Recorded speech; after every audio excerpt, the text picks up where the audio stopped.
What up, y'all? Welcome back to I'm Just Saying Sports. Today, we're going to be talking about the games of the week from week 9 in the NFL. So, all these games don't necessarily have playoff implications. Most of them, they just entertaining ass games because there was some pretty good games on yesterday. So, without further ado, let's get to the first game. First game was the Buccaneers at the Texans. Hand CJ Stroud the Offensive Rookie of the Year award right now. His name should be stitched on that award, and it should be heading to Houston right now. It should be with UPS or whatever, FedEx or whoever they use, because that man balled out. He went on to set a rookie record when the Bucs defense was focused on stopping the run and making him throw the ball and beat him. All he did was set a rookie record, 470 yards, 5 touchdowns, including with 46 seconds left, the game-winning touchdown drive. That man is something else. He's the first Ohio State quarterback worth a damn in the league. He should have been the number 1 draft pick. We all said it, especially us Ohioans. This man's going to be something special. Now, like what he did and how he overcame the adversity that they had with the Texans losing their kicker early. So they was really hamstrung because they couldn't kick any PATs. They had to go for 2 every time. And getting in field goal range didn't matter because they didn't have a field goal kicker. They did bring out the 4th-string running back, Dare Ogunbowale, to kick a field goal in the 4th quarter, which was a big time kick because 1, he's a running back, and 2, that set them up to be successful. That put them in a position to stay in the game and kind of play with the score a little bit. So basically, if Buccaneers scored, they'll be able to score, take the and win pretty much. You know how that go.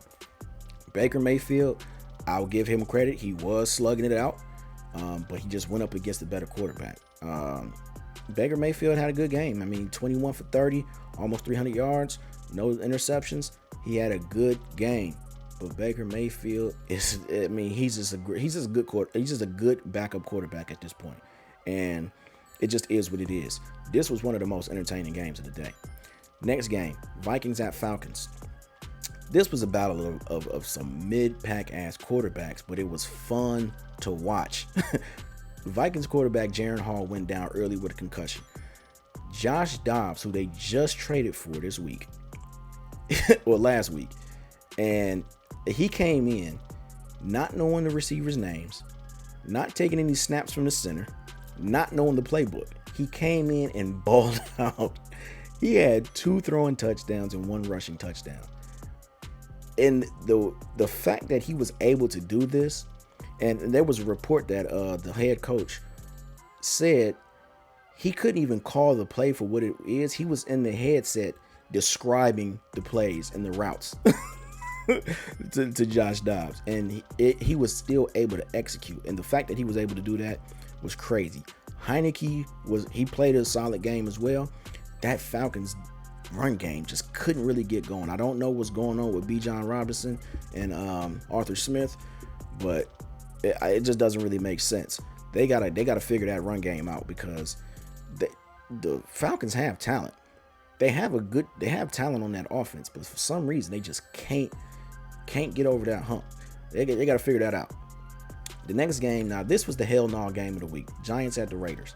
However, this was not about playoff seeding. This wasn't about anything else but the narrative behind both of these teams. First and foremost, Josh McDaniels being a head coach in the NFL, that talk should be over. He should never be a head coach in the NFL. I mean, just the reports that came out from the team meeting and him being mad that Antonio Pierce used the Patriots and the Giants Super Bowl as an example of believing in yourself. He gets mad about that. Yes, he had to go. Davante Adams was 100% right. There had to be a change because that's just not right.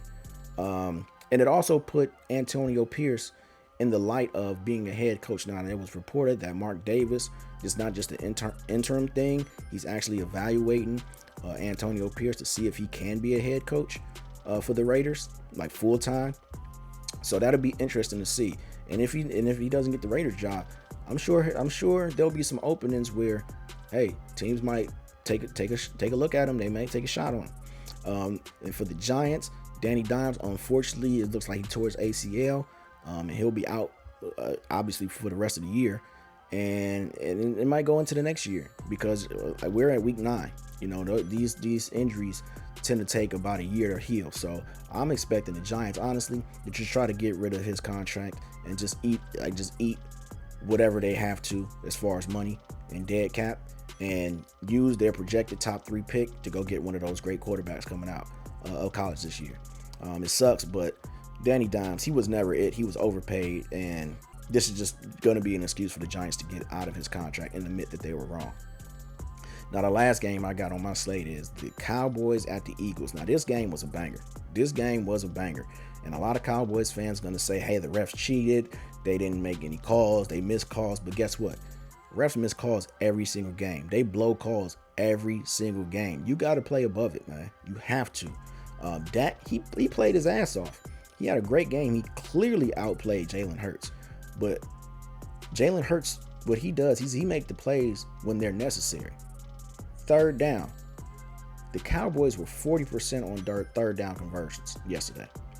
That's not on the refs. Dak and the tight end, I forgot his name.